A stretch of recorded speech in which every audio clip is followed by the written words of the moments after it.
Hey, Frontline fans, welcome back to Comic Frontline Adventure with me, Mike Spider-Slayer, getting ready to do that all-important comic book review so you, the fans, can make a decision what comic books to buy. Today, fans, we're going to be talking about the newest issue from Access, and this is Access issue number 6, otherwise known as Avengers X-Men Book 2 Inversion. That's right, fans. Now, this book is written by Rick Remender, and the artwork done in this issue this time around is done by Rachel Dotson. I thought the artwork was nice in this issue. There wasn't overwhelming amount of things fit on a panel here.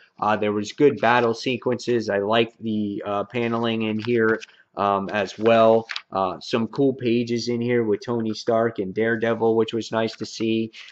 Some of my favorite scenes in this issue was also Doctor Doom doing a battle here with Scarlet Witch, so you got some good facial expressions in there also. So I really enjoyed the artwork here. It looked very good, and the coloring was well done also. So what did I think about this issue? What was this issue about?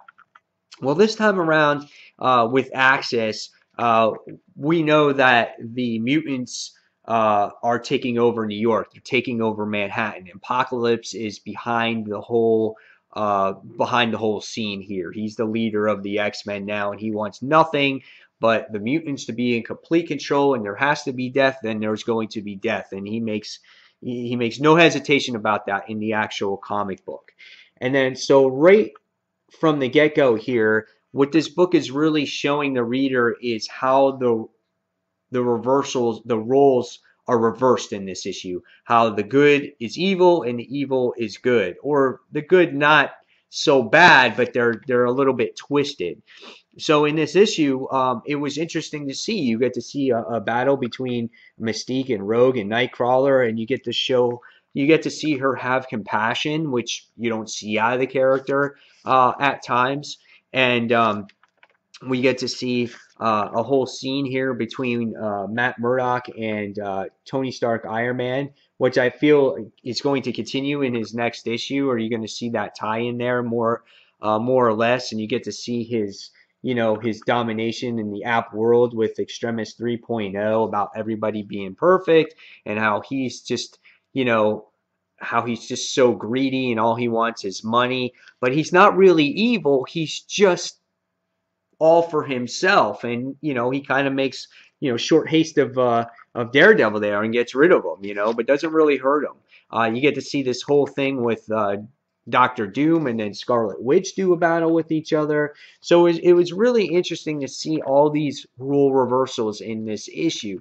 Does it really progress the story all that much? No, not really, but it was still entertaining enough to where I was like, oh, it's cool to see these characters this way, because you don't always see them this way.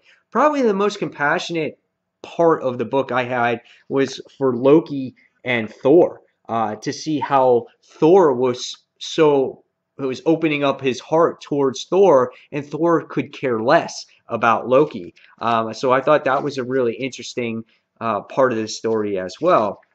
And by the time you get to the end of this issue, we wind up seeing the only few good superheroes that are left that are not tainted by this plague that's been going on, is that we wind up getting the few heroes that are left gathering up the villains to become the new temporary Avengers team. So really cool there. You got Sabretooth and Mystique, and you got the Jack-O-Lantern, you got Carnage and Hobgoblin, Absorbing Man, and you just got everybody in there, and you're just like, oh yeah. So everybody that has to do somewhere along the line of all these characters, main bad guys are now good guys, which I thought was quite interesting. So what did I think of this story? Again, I don't think it really progressed anything that much. It's not anything that we didn't know already. We already know that these bad guys are good guys and the good guys are bad guys. We already know that the X-Men are going to take over humankind.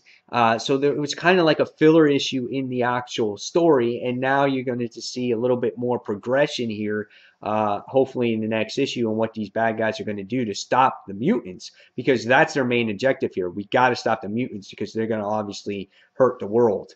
So that's their main objective. However, it was cool to see these role reversals, but honestly, if you didn't really need to pick up this issue to understand what's going on in Access, because it's nothing that we already didn't know.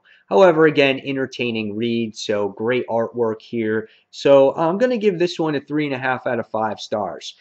Even though I really enjoyed it, it just, again, it didn't progress the story enough for me. And if I feel like a lot of these issues with Access, the problem with this event is it seems to be stalling a lot. It is unnecessary stuff here.